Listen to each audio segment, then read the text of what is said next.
Good morning, afternoon, and evening, everyone, from wherever you are in this global blue planet. So, welcome to another Microsoft Hero Community session. My name is Puya, Microsoft Security MVP, MCT, and Community Leader in Microsoft Hero Community. Before having our great speaker on the stage, the same as always, I would love actually to cover a couple of Microsoft Learn community slides and also code of conduct. And then we're going to have our Priyanka actually on the stage. So give me a sec. I'll just bring my slides up. So as the same as always, Microsoft Learn Community is the perfect place to grow your skills, connect with the Microsoft experts, and get real support on your learning journey. So don't miss it out and use their content and a lot of information and experts you can find in the Microsoft communities. The same as always, the same as other communities. So be friendly and respectful to everyone, listen to different opinions, and be kind and patient when you're asking the questions or answering the questions. So without further delay, I would love actually to have Priyanka, who is Microsoft AI MVP, one of those ladies which are very active in the market of Australia. So I would love to have her actually on the stage. So Priyanka, great to have you today here. How are you? I'm good, Puya, and thanks for having me here. It's a great privilege to be talking about agentic AI. Great to have you. Thank you for actually accepting that to share your knowledge with the community. Great to have you here. Thank you. So I'm going to actually be behind of the stage. Bring your slides up, and please let me know if any questions. I'm going to be behind of the stage. Thank you. Perfect. Thank you so much. Let me know when good to go, yeah, Puya? You're good to go. All right. The stage is Okay. yours. Perfect. Thank you so much. All right. So we are going to look at MCP server and agentic AI in action, especially in a tricky space of Gen AI in FSI when it comes to actual wealth management and wealth management advisory, superannuation related advisory. So before we delve into the topic, so quickly about me. So I'm a senior AI architect at Avanade, Microsoft AI MVP, and you can connect with me on my LinkedIn handle or a lot of repositories on my GitHub handle. So if you look at the industry outlook right now, everyone has been knowing this as an imperative kind of universal truth, that there's a massive AI market out there, right? And be it any sector, I mean, we are talking of healthcare, and we are talking of FSI and knowledge industry and content generation and interactive images, videos. It's a massive turnover that we are looking at, right? So if we are looking at some of the statistics, almost 25% increase in revenue, 22% decrease in costs, okay, and then 3.5 times more impact on the business outcomes, okay. And but when you look at all these buzzwords, vis-a-vis the new report from MIT which has come out, and it actually said that 90% of all these market predictions, they just die at a pilot stage itself. So 95% of the pilots which enterprises try, organizations they try, they are failing at the POC stage itself with zero return on investment. And those findings are actually based on 300 public deployments, more than 150 exec interviews, and with the companies investing close to 30-40 billion dollars in this pilots, okay. And then if you look at the state of AI in business in 2025, most of the organization, close to 50%, said that they have deployed tools, but then a minuscule percentage of them have actually managed to integrate them into workflows at scale, right? So how many of you, even at our level, how many of us we really are making a good use of all the co-pilots which we have? Like sales co-pilot is there, project management related co-pilot, co-pilot studio, all the other productivity enablement tools or frameworks. If you look at a list of close to 50 AI frameworks and tools to boost your day-to-day productivity, most of the people can't go beyond Copilot and ChatGPT, right? So there are so many frameworks frameworks, there are so many open source proprietary tools, models, LLMs, SLMs, MLMs, agentic frameworks. But then right now what organizations are facing is a challenge that there's a lot of democratization of AI out there. But then what, to take, what scales, what are the north star practices, what are the good, standards to govern LLM? So LLMs, granted that they have a lot of intelligence, and they have been trained on huge humongous amount of data. But then the way you architect an LLM project actually dictates whether, how easy it is to scale, and what is the kind of, success you'll be expecting out of that. Yeah. And when you say that why it is so hard, okay, why it is so hard to get value from AI, when you know that there is immense potential, right? So there are also the challenges of responsible AI, security, human in loop. But then again, some of the bigger challenges are people enablement. As I said, right, how many people are actually trained to use those AI tools effectively, right? Then again, AI skills competition. Okay, so if you want to reskill people, if you want to hire people and upskill them, that kind of a thing, there's a huge cost implication. Then there are delays in project because you'll be waiting for people to get upskilled. Scalability challenges, again, poor data integrity. You don't know what kind of the use cases are right for this kind of LLM or related Gen AI related applications. And there will be a, obviously a risk in governance and compliance and having a scalable ethical platform, right? Even when you talk of now, coming to FSI sector, where we have implemented this kind of setup for a couple of our, you know Australian clients, especially in the insurance and wealth management sector. So there are a lot of usage of Gen AI in wealth management. For example, you can use it for financial education. How many times, banks or insurance firms or superannuation fund managers have come to us saying, hey, we get a barrage of emails, right? I mean, you we get absolutely a deluge of emails every day asking for the same thing over and over again, close to your financial year and close to your end of the year kind of a closure, all right, close to where there are market crashes or certain diplomatic global events happening.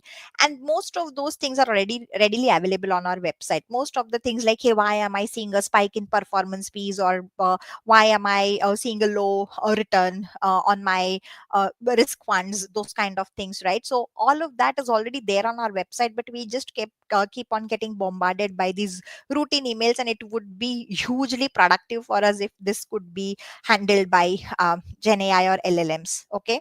Then again, if you talk of knowledge management itself, banks will have their policies, they'll have their credit, for example, if you look at banks or loans, right? So loan lending policies, investment related policies, property management related policies, help desk, technical issues in filling forms and submitting forms and closing accounts and opening accounts, and your everyday account versus saving account versus deposits and cash transactions, credit card inquiries, all of that, they will have specific policies per bank. And then easy access to that policy via your Gen AI. So if we actually have a Gen AI enabled bot that can have a look at these policies and answer your FAQs, that will offload almost 45 to 50% of the BAU load of all the banking employees, right?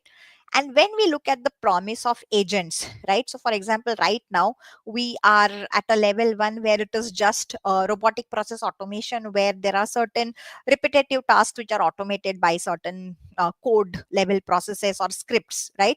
Then you will have a level 2 where you will have a single agent, where it could be kind of a maintenance job, or some kind of a little intelligence put into that job could be scheduled intelligently by that agent.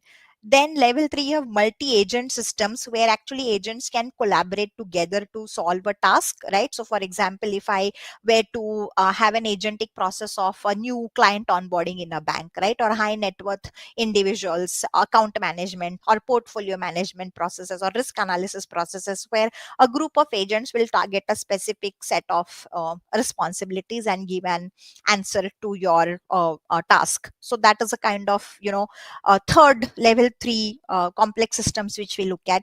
Then semi-autonomous agents, where the risk analysis agent will be able to proactively work with the human, for example relationship manager. Well, it will, let's say for example, it says some of the tariff related policies, global tariff related policies, or suddenly there is an announcement of some global conflict between nations, or there is a huge global kind of a United Nations World Summit coming taking place soon. So in that case, the agent will sense this kind of market sentiments, and then proactively trigger something to the relationship management to be manager to be able to take some actions for some of the accounts that he manages. So those are kind of proactive agents. And then you have which is kind of working with human in loop. And then level 4 is where we are looking at your AGI kind of a thing, where it is all autonomous agents, which is basically once configured or configurable by human, but then it will act, and it will be reactive and proactive all at the same time, right? But see, these are all the narratives which have been kind of we've been talking about for close to 4 or 5 years now, right? And as I said, like when we look at the on ground reality, the on ground results of what when we try to build, whether it is multi agentic system, whether it is semi autonomous agents, and such other things, what do we see in the market, right? And I will put it across via a small joke which I always like to narrate. Okay, so given a use case, a simple use case, right? So you walk into a bar and you have to order beer. Okay, now you want to test that use case. So yes, your tester or your evaluation program, as you call it, right, your LLM evaluation programs, so they try to test this use case. So they walk into a bar, they crawl into a bar, they hop into a bar, they dance into a bar, they slither into a bar.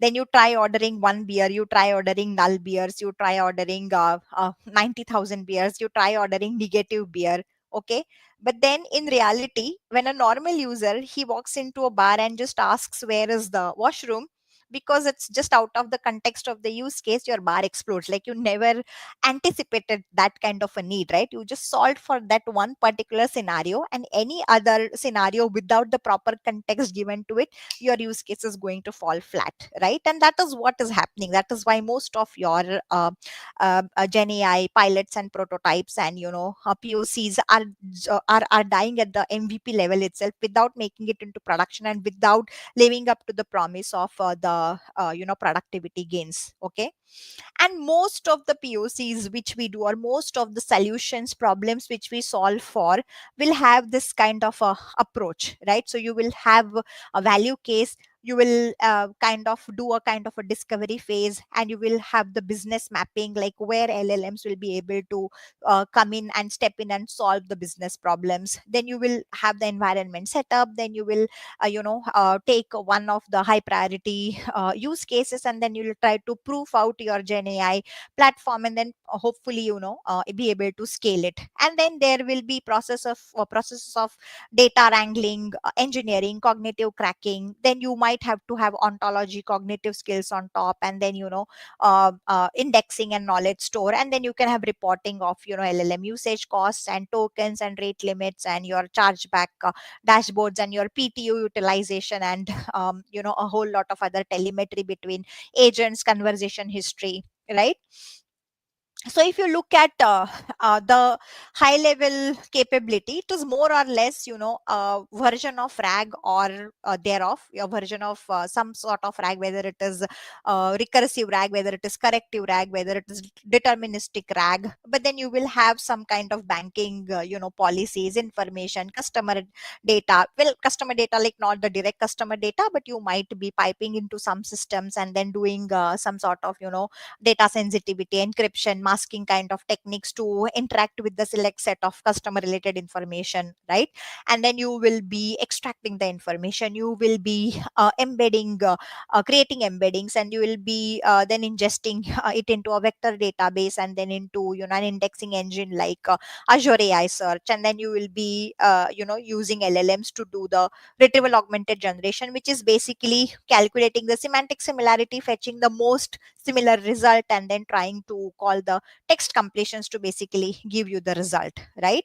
And see, this is what enterprises think, right? So what enterprises think is, you have this multimodal LLMs, right? So they can understand images, they can understand rich text and charts and graphs and complex PDFs. So you just dump all of that data in to the LLMs. The LLM brain will process the user queries against all the data, and then you have this kind of a wonderful system that can answer practically any question that you put to it, right? So this is what enterprises think. And I can tell you the number of times, countless number of times, where a customer has come back to me saying, hey, your LLMs can pass bar exams, and your LLMs can pass NASA test and Harvard entrance test, and why can't they answer 99.99% of my queries accurately, right? So when I set up a rag for financial organizations, or for this kind of advisory related, superannuation related, retirement related advisory bots, they are like, oh, why it is not able to solve complex cases? Because for them it's just like LLM is the main brain. You just need to take all the data, feed the data into LLM, and let it do its magic, right? But they fail to understand the nuances behind how the LLM brain is curated, right? Like, not, we have to basically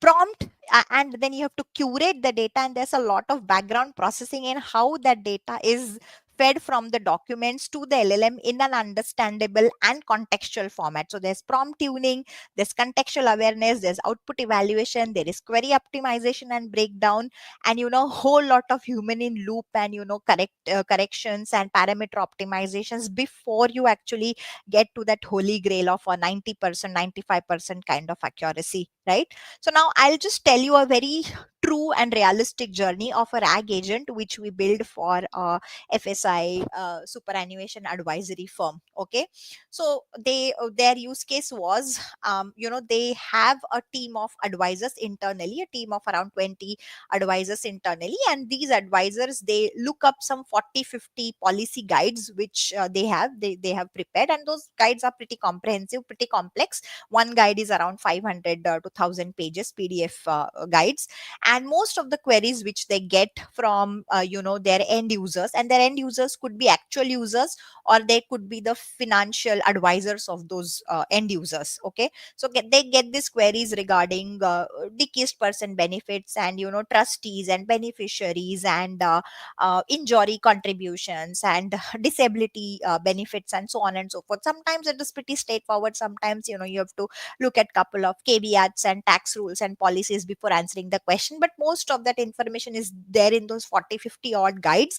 And they were like, hey, 90 or 85 to 90% of the questions people can understand by going through our guides itself, or our advisors, internal advisors also refer to the guide. So can you please help us in addressing this situation? Okay, so we built a rag bot. We had a very nice beautiful chunking mechanism.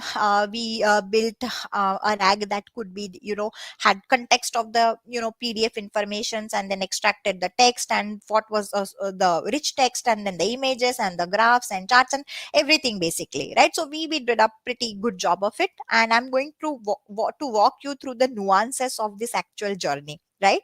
So and we of course were in an agile mode, so every 2 weeks we had a demo of the journey. So this was the first iteration, in which after we had ingested the documents, the first question was asked was, can an 80-year-old, and you need to appreciate that this was almost 10-year old. So that time we had we did not even have GPT-4o yet, or GPT-4o was very newly released. Okay, so now the question was, can an 80-year-old make a personal injury contribution to super? Okay, and then you see that it has fetched all the correct context. So you see that normal contribution eligibility applied to personal, and it is the age of 75 years, and it has given the correct citations also from the PDF files.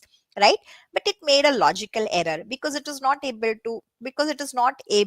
to compare numbers 75 and 80 kind of a thing. It is unable to appreciate that we are asking for numeric comparison here.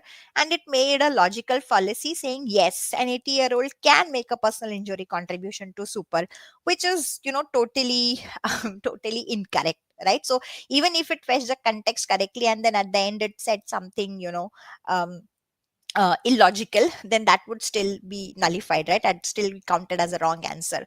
So then what we did was we had to then fix that logical kind of conclusion there. So which means the answer which has been fetched, we needed to kind of challenge it with another LLM, saying that do you think just you're testing the answer and the content which it fetched for its consistency, its groundedness, and its logic. Okay, so then we added that kind of additional checklist to make sure that the answer which is rendered is correct, and then it is understanding if there are numerical comparisons or age related comparisons to be made. And then once we do that, okay, we are then for example, yes, logical contradictions fixed. Then when we say that can an 80-year-old make a personal injury contribution, then it says no. And then we are also asking kind of follow-up questions, like, so if there is certain information which I need before I'm able to go back and fetch information and answer, then it should be able to ask those follow-up questions as well. And then it should also be able to suggest some 3 4 questions which the user is probably likely to ask, so that to guide the conversation in a logical way, right? Because otherwise people can ask a lot of disparate questions and then your context gets messed up. Okay, so then you are also giving the users guide to answer their questions, or then you are also then fixing the logical contradictions. So far so good. Okay, but then, okay, so now here comes the best part. So now the question is, the second question, the second scenario: my client has moved overseas permanently. Are they able to access their superannuation? Okay. So now, with, even though we had a beautiful logic for chunking our data and everything was working as expected, and we had a lot of overlapping context windows, and we made sure that context is not lost within the chunks, and even the images and the text extracted knew what part of the paragraph or what part of the document they belong to. So all that was taken care of, right?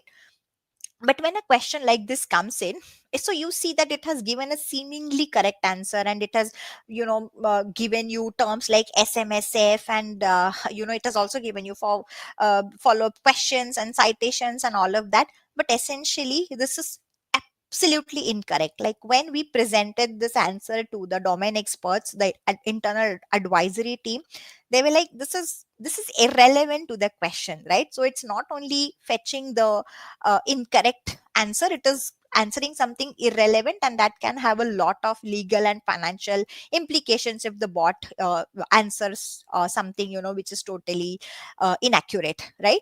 So what happens here is, when your LLMs are given these kind of scenarios where they don't have a lot of additional context, so even if those 50 guides you have chunked and you have extracted the text properly and indexed them properly, okay, these kind of questions, they require additional knowledge on the part of the bot. So what the LLMs will do is, the LLMs will take your question, they will convert it into your embeddings, they will match the embeddings with the most similar embeddings from your vector database, and whatever is the most similar context, they will fetch that as an answer.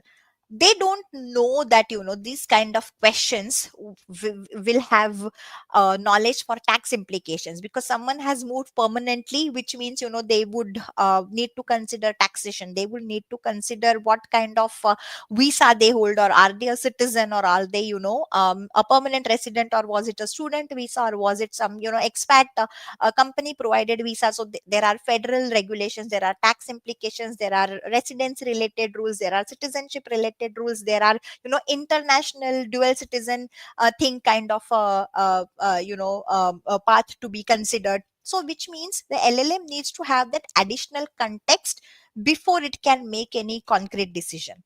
And which is why we also need to then have this kind of a knowledge graph with additional information, additional entities, additional relationships to guide the LLM, so that now it can go and fetch relevant information from different data sources, different it could be it could be your public websites, it could be your data sources which the bank themselves have curated, right? So bank has a lot of departments, so maybe it could be the bank internal data sources, it could be apart from those 40, 50 odd PDFs which we indexed. Okay, so now when we talk of knowledge graph, for example, the question is about death benefits, right? Like how do I access deceased person benefits or death benefits? So when you talk of death benefits, immediately you need to consider taxation.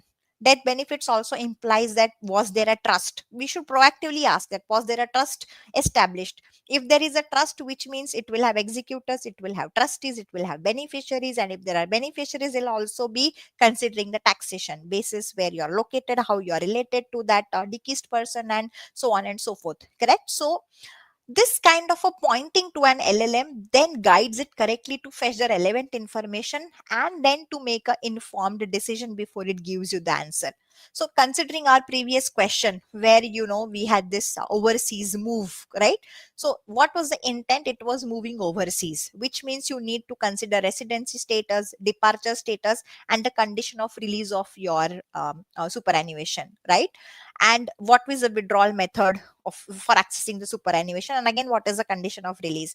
So for example, if individual, then individual has a residency status, individual has a superannuation account, the residency status determines the method of withdrawal, the departure status then affects the withdrawal eligibility, and the condition of release then permits withdrawal, right? Then individual needs to fulfill the condition of release, withdrawal may be subject to tax consequences, and then basis whether you are a temporary resident or your visa has expired or you have exited Australia, you will have some other criteria, right? So if I take my example, Priya has residency status Australia, then I have a departure status, maybe I left Australia permanently, but because I'm Australian citizen, it determines my withdrawal method, so which is subject to my preservation rules, my age preservation rules.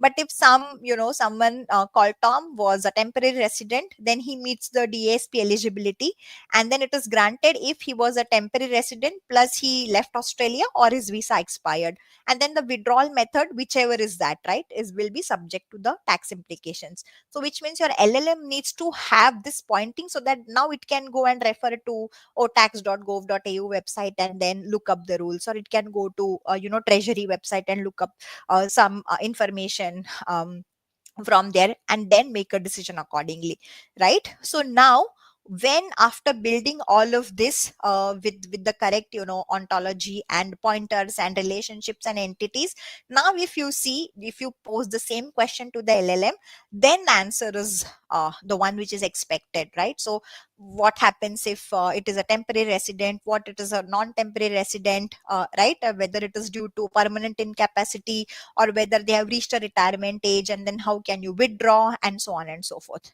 Perfect. So then this gives you an sort of insight into building this kind of ontology graph agents. Okay, one of the other things which I also want to discuss with you is hold on, just give me a second.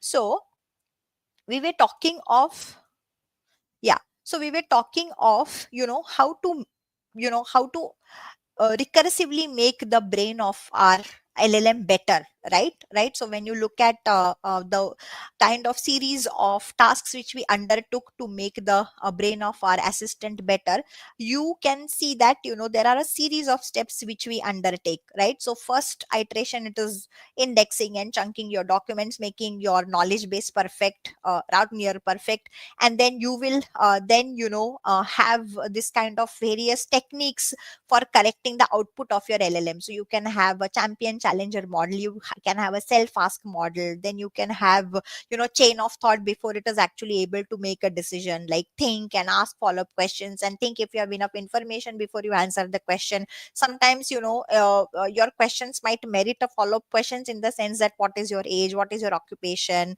or what is the kind of retirement goals you have, so that I can advise you better, or those kind of things, correct?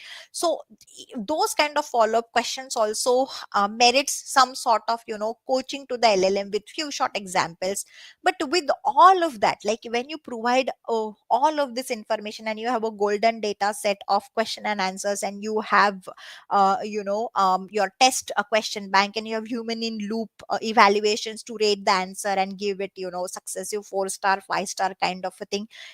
Apart from all of that, also my point is, when you're looking, especially in FSI wealth management kind of a domain, when you're looking at accuracy of these levels, right? When you're looking at accuracy of 95%, 99% kind of things, then that is where most of the work comes in, where you need to then have that proper vocabulary, proper lookup tables, proper pointing, ontology, entity relationships, and what is the additional context it should have. What are some of the ground rules when it comes to financial advisory, like what basis the tone of the advice, and then are you going into personal advisory, right? Are you like actually going to advise someone based on their age, and based on their demographics, and based on their earning scale, right? So you need to keep the advice very unbiased and at a very high level, mostly like an educational purpose. And if they want a personalized advisory, then you need to direct them to a human human in loop or a human agent, or redirect their queries to an actual financial advisor kind of a thing within the bank. So you can set up a meeting, automatic kind of a meeting with the financial advisor, to see if they really want a personalized kind of advice. So ethical guardrails, trying to see what the user wants from you, keeping your advice high level, not advising, not going into your trained data set, and then trying to advise the user based on some historical risk related geopolitical scenarios, like, oh no, 25 years back when there was this kind of a decision, or this kind of a scenario geopolitically, then that time people faced a recession, or the world faced a recession, and similarly the same incidents are occurring this time around, so there are high chances of recession. All of these are speculative things, and these should come from certified financial planners, advisors, chartered accountants, financial SMEs. So we need to, save the bot from falling into that trap as well, right? So having the right amount of advice, having the right guardrails, having the right conversation rules, engagement rules, all of that will actually, give that entire accuracy flavor to the bot, and which tells you, that apart from just your RAG and your chunking and your LLMs themselves, what is the amount of effort, whether it is LLM training or prompting or setting those guardrails, or having those exact examples of how you want to have your bot behave, like those rules of engagement with the bot. Those form a very very large part of the success of your bot. And as I said, definitely ontology, knowledge graph, surrounding information, how entities relate to each other, that also becomes a massively important part of how your kind of bot will deliver the results. And which is why it explains that, as I said, right, most of the POCs, most of the MVPs, they die at a POC level, because if your platform, if your setup is not scalable, if you're not, iteratively trying to weed out the limitations and shortcomings of your LLMs, and not trying to make it more and more robust to handle use cases successively, people immediately are like, oh, 6 weeks, 8 weeks into this kind of scenario, they're like, oh, it's not answering my queries, it's a failure, and then I just need to look for bigger and better LLMs.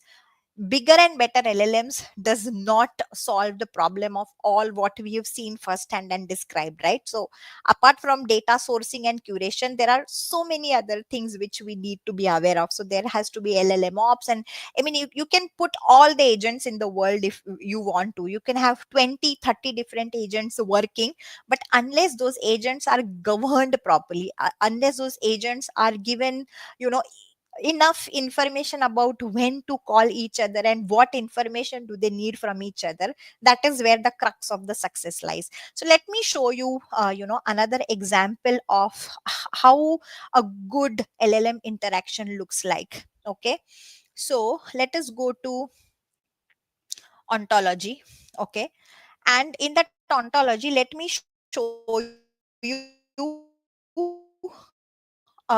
the actual agentic interaction that takes place. So for example, the user journey is that, it's that we need to greet the customer, then we need to read out the disclaimer that yeah, our advice is for educational purposes only, and then there are certain disclaimers about risk, and there are certain disclaimers about future performance and all of that. Okay, and then we need to, let me zoom in a bit. So what we did was, when we wanted to build this kind of superannuation advisory for our customer, we zeroed down the interaction types. So we have customer interaction types where the customer asks about insurance related information or performance queries or end of the day fees, account closures, investment options. There could be escalations and complaints, right? And then under each of these we have superannuation related topics, insurance related topic where it is death cover or salary continuance, or premiums and deductions and disclaimers, and then again investment options. So these are the broad categories first we identified for why the users call. Okay, fees and cost, disclosures, regulatory compliance, and then we came up with, for a few scenarios where we wanted to actually handle the use case, right? Ours was most for performance related, account performance and risk related queries. So then we actually had to come up with this kind of an ontology mechanism, where now we define what are the main entities. So we have risk, fee categories, fees, fee charges, insurance related information, education topics, disclaimers, conversation stage. At which stage of the conversation are we? Like, are we in the probing stage, or are we in the education stage, or are we in the wrap up stage of the conversation? What action we need to take? Are there any downstream actions? It's just like, oh, thank you, did you get your answer, or do you now want to make a booking with something? Do you want to book an appointment? Do you want to talk to a human agent, right? You will have definitely the customer who's logging in for queries, so you'll have the customer profile, you'll have the customer information, his transactions, his investments, his portfolio, his fund profile. Okay, and what is the user intent? The user is trying to ask about risk related queries, his performance queries. Accordingly, if he's asking about performance, then I need to know that, oh, he has 5 types of portfolios with me, and then one of the portfolios has outperformed, and which is why he's seeing performance related fees in his accounts. Or if his question is about risk, then I need to look at his risk band, and then look at global events for risk, and then accordingly fetch knowledge from the risk database, or fetch knowledge from risk and performance, both combine them together and then present it to the user. So you see, we have almost 25-30 different type of entities, and then you have interactions defined between all those entities as 1:many, many is to 1, or 1:1. Okay, which will actually tell the LLM what action it should take. Okay, so for example, if my if my query was okay, and I can actually show you this working scenario. If my query was, the user clicked, or the user went to the application, or went to the website, or went to the mobile of that particular superannuation of which he's a member. Okay, and then he's clicked on the application there. Okay, and then he's asking questions about, hey, what do you think, the current market events, what are the effects on my accounts, or do you think I should go for a more aggressive say portfolio mechanism, or do you think that in the view of the current geopolitical happenings, I should diversify my portfolio, those kind of things, right? So then, basis the user interaction, the ontology map which we made will help the LLM will use that ontology map to then take the next step, right? So if it's a risk related query, I will fetch the user's risk profile. I will have a look at the user's risk current, risk band, and then ask follow-up questions that, what is your concern regarding the current investment? Or if the question is about extra fees or admin charges, and I'll look at the fees from the user's account, and then accordingly formulate the follow-up question and then guide the conversation to a step where I have to triage the call and convert that user into an advised user, it should walk away with the positive takeaway. Okay, so you can see, apart from the LLMs and information ingesting, you need this kind of conversation guide where you have rules and disclaimers, and as I said, right, how to guide the conversation to a logical conclusion. Otherwise you can keep on going on in circles without the user actually getting anything out of it, and most of the times they will end up pressing that, okay, I want to talk to a human advisor, in which case, the point of implementing all of that is absolutely lost. Okay, so now let us look at the demo with all of this pointing, how we will, you know uh, so I go to this, supervisor agent. So supervisor, as you know, this is an agentic implementation. So supervisor agent will be actually your orchestrator agent, which is working with a team of other agents. So you have knowledge seeker, you have context engineer, you have education mentor, and you have performance analyst and risk analyst. So you can see that each of the agent has its own um, uh, you know um, description. Okay, so knowledge seeker is basically going to go into the knowledge sources of the particular super fund, right? And then it could be policies, it could be guides, it could be product related statements and information, and product disclosure statements. So it will be able to get the knowledge of those bank related sources. Context engineer is actually uh, understanding the user context, whether it's a performance query, whether it is a risk query. Education mentor will be actually giving you details around global events, and we have select websites from where we source the educational information. Performance analyst will be actually dealing with performance related queries, whether it is account performance or fund performance. And risk analyst will be actually dealing with the risk related, like risk tolerance and SRM band and risk comparison and all of that. Okay, so let us now look at, after all of these complex interactions which we have implemented and set the context for the LLMs, let us now look at the quality of results. Okay, so let me take a particular user. So this is, I'm simulating a user who's signing into the super fund, right? So here I'm assuming this particular user has signed in. This is a user ID, and he has clicked on risk tooltip, right? He has clicked on the risk tooltip, which means that the application should proactively understand that, oh, I'm seeking risk related information, right?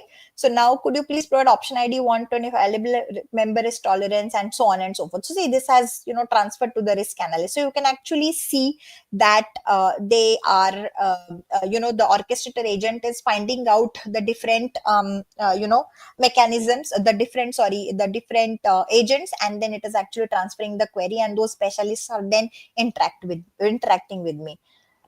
So let me see that. Do you think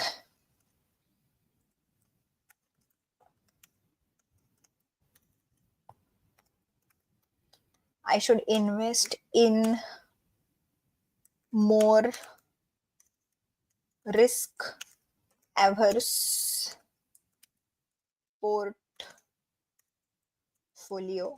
Let me just ask that, right? So it is transferring to risk analyst. Now maybe the risk analyst might understand that, oh, it is something which I can't directly answer. It might transfer it to other agent, which could be the education mentor, okay, or it could be the performance this thing, okay, performance agent. So now current option ID and member risk tolerance, this information will allow me to compare your risk tolerance with the current. Okay, so let me say that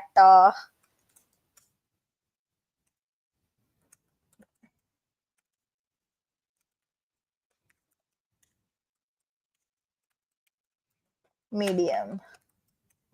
Okay, and then basis that it might try to, and see, nowhere it has tried to, it has tried to look into my transactions, and then uh, what is the current option id which I am invested in, and then what are any specific fund I am considering, and so on and so forth. Okay, so now let us pivot to performance related query. Let us start the chat again with performance related query, so you can see.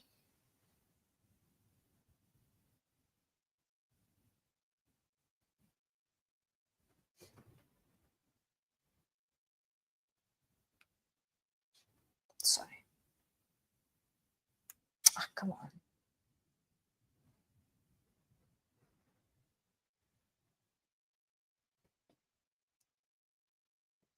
Okay, and then I am saying comma performance. So the user has signed in, and I'm now inquiring about performance tooltip. So you see that it has transferred to the context engineer first. So the context engineer will now check what is my context, what is it I'm trying to do, right? So you see that after the context engineer has triaged my context, then you see that. So now when I'm signed in, it immediately recognizes me. Hi John. Okay, so this is one of the users we created in the database. I see you're interested in performance for your balanced fund. Okay, and then what is your year to date return, what is your share index, and your funds are showing positive returns with the Australian share index performing particularly well. If you have any further questions, so then I can just try to get personalized advisory. What funds should I invest in for a return of 10% year on year? Okay, so now I'm trying to actually tweak the bot to guide me into probably funds which are not listed on this particular. See, I don't have that information. I forwarded to another agent. Let me know if I can help you with something else. So it won't now, delve into personalized advisory. Okay, then I can ask about how about the current world events affecting my port my current portfolio performance?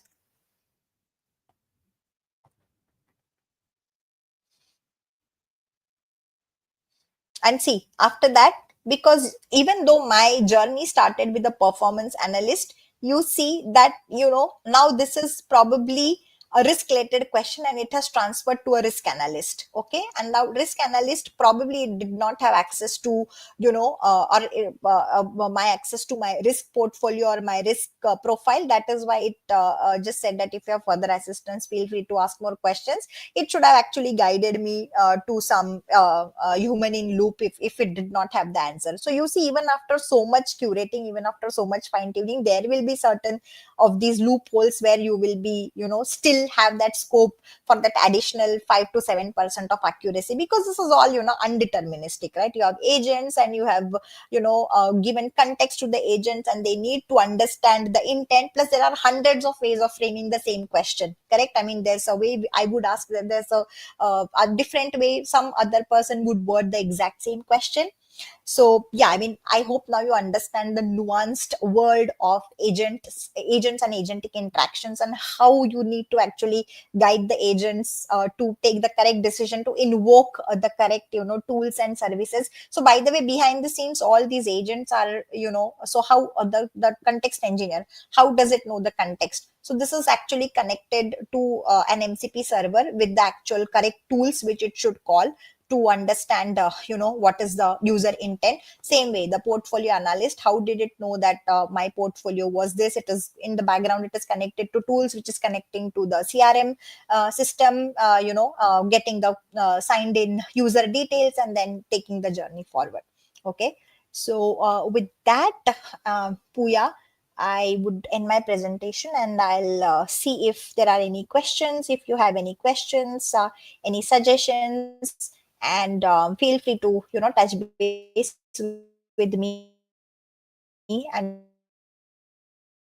we can talk more about agentic systems. And I think it was great, Priyanka. One question. Yeah, I'll just bring it up on the screen. Pablo Yeah, perfect. is asking, you see on the screen. So thank you for the presentation. It is very interesting. Could you share any link where we could see deeper an example, anyone where you use a guide for the LLM or the knowledge graph? Yeah, so this entire thing which we have built is available as an open source repository, okay, on GitHub, and I can share that link out. I just need to check if there's any client related information in that GitHub, especially in the ontology use case. But yes, all of this, when we are building an ontology and we are using Azure Search and we are using Azure Search plus knowledge graph kind of a setup to be able to give a comprehensive answer, absolutely, that all is all well documented, and there's a repository which you can refer. Yeah. And I think based on what you explained, I think Pablo just had a post comment, which is, I mean, how you could think the analysis. And of course, that knowledge graph that you mentioned before is going to actually playing a key role as part of the Exactly. analysis. Exactly. Right. Okay, cool. Maybe based on your experience, Priyanka, so what are some most underestimated challenges that you seen in the FSI industry when you're rolling out the Gen AI solutions? If you can share some story. Absolutely, absolutely. Look, see, one of the most natural challenges is people don't trust. And if you ask me, right, if I were to share my financial information with a bot, you would definitely have inhibitions. Correct. Again, when it comes to monetary transactions informations, people don't have that trust on AI yet, because we have seen a lot of incidents of hallucinations and incorrect information and leakages and data breaches, right? So trust is one of the most important factors. And again, world of FS is governed by personal relationships. I'm sure, for your tax purposes and for your other portfolio management purposes, you would want that kind of human connect to be able to actually discuss and plan your future, right? So that is one thing where even we tell the end users that, hey, look, this is not for your transaction handling, this is just going to be an FAQ for your BAU queries, where you are just like, how to fill this form and how to kind of resubmit this claim, or how to fill this tax form. So for these routine queries only, you're using this bot. Any query related to account closure or balances or transfers or fees related things, you will definitely be redirected to the human advisor, right? The bot won't be doing that. But please use it for BAU purposes. Please use it for your operational queries, transactional queries, and so on and so forth. And look, the measure of the implementation is the measurement of success of the implementation is also how many times people did not click escalate to human, correct, or I want to talk to a human agent. So sometimes even if the bot is accurate, even if the bot gives you satisfactory answers, people will be like, I want to talk to a human person, I want to talk to a human in loop, or a actual human assistant, or a live assistant, not the bot itself. So which means every time, even for the most routine queries, people just, if a given an option of transfer to human advisor, they would rather take that option, which is very kind of not a fair assessment of the bot performance itself, right? So I think for FS, that level of trust is yet to come. So they might, and many a times, the way in which we have seen people use the bot is they will ask it lot of other information, like tariff related information and other general knowledge related information, or what if I plan to have extended family in the next 2 years, and then what should I do, and how the geopolitical scenario will affect, and all of that. So they try to get knowledge from the bot, but when it actually comes to this policy level questions and their own account related questions, they would directly click on the take me to a human advisor button. So I think Agree. I think compliance based trust on is a big thing. based on what you mentioned, I just bring up two things in my head. So the first one, of course, as you mentioned, be careful, everyone. Just when you're actually using the public type of Gen AI solutions over the internet, don't provide actually your personal identifiable information or PII type of data when you are doing those things, because you don't know how they're gathering. Some of those very well known, but some of them, they are not having proper actually controls probably in place to make it sure you are secure enough. Your information that you're providing, all of those prompts that you're sending normally get audited and get actually stored behind of the scene. So be careful about how you're using, and that's interesting. Some of the organization, of course, like as superannuations and those FSI industry, that's why they are trying actually to build up their own solutions on their own tenancies, to own it everything by themselves, to make it sure they have a control on the data and the usage of the data when it's coming to the AI systems.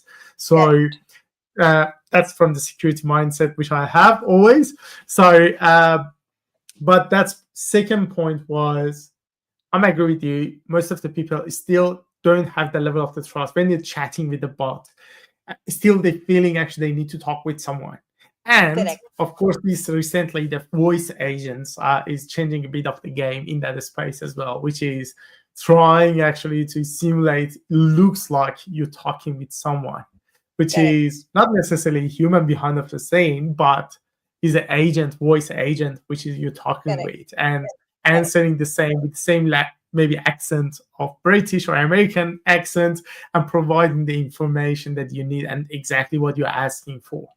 But that's still that feeling of you are trusting of AI is giving the right information to you, not.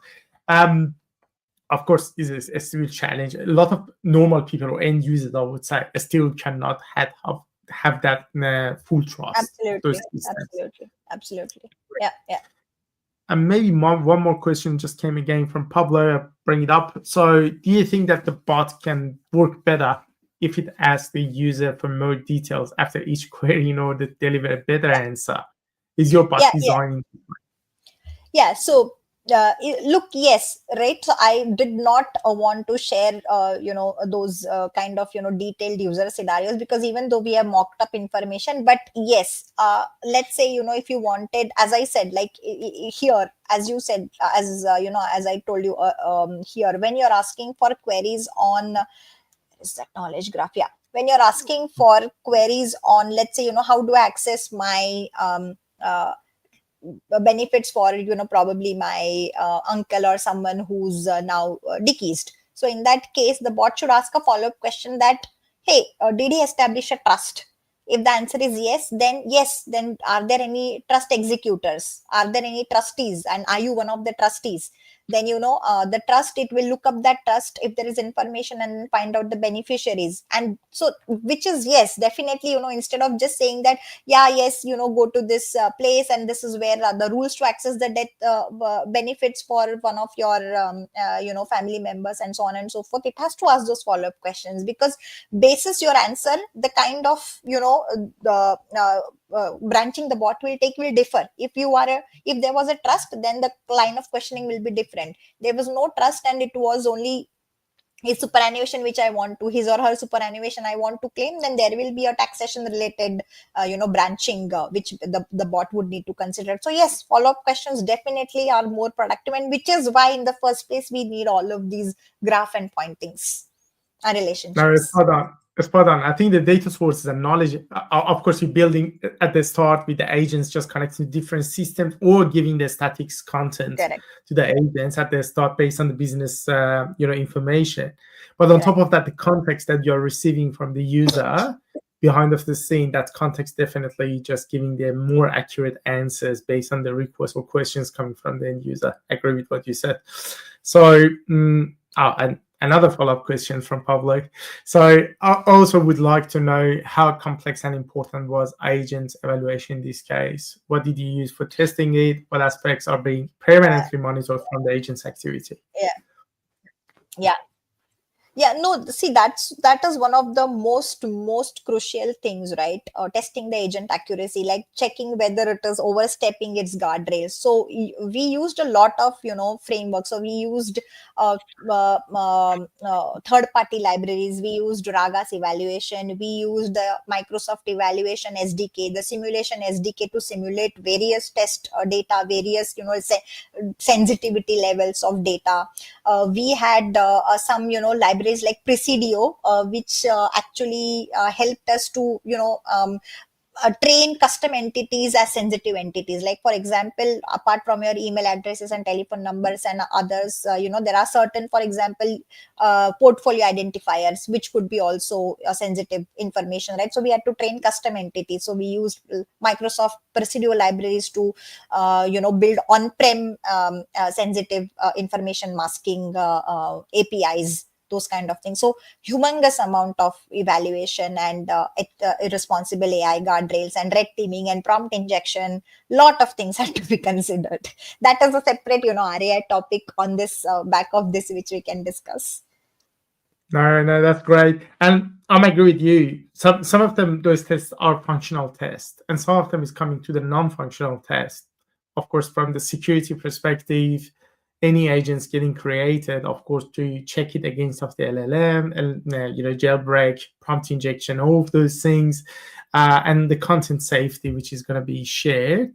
That's very important, I think, from that aspect too. So normally those organizations developing these agents or developers, of course, it's not just from the functional point of view, of course, non-functional items from the security and making sure, especially about the aspects of what the user is asking, monitoring what the user is asking, what the agent's responding back. All of those elements should be auditable.